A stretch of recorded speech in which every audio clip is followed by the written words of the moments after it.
ជ្រាបសួរលោកគ្រូខ្ញុំឈ្មោះខៀមត្រៀមមកក្រុម IU5 ថ្ងៃនេះធ្វើការ demo ទៅលើ Flutter មួយដែលវាសម្រាប់ធ្វើទៅលើ store ហើយក្នុងនោះខ្ញុំមាន page ចំនួន3ទេទី1គឺ page card page home page ហើយនិង page card detail product detail page ហើយចំពោះ model ខ្ញុំមាន model សម្រាប់ product នេះមួយអញ្ចឹងជាដំបូងខ្ញុំមាន item ចំនួន6បើសិននៅក្នុងករណីខ្ញុំចង់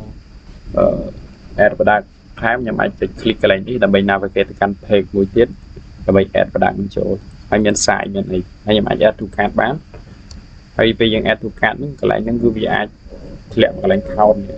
ឥឡូវខ្ញុំមាន3ហើយឥឡូវខ្ញុំសាក add ថែមមួយទៀតខ្ញុំយក product មួយនេះហើយខ្ញុំ add ទៀតអញ្ចឹងកន្លែងនេះវាឡើង4ស្លេកទៀត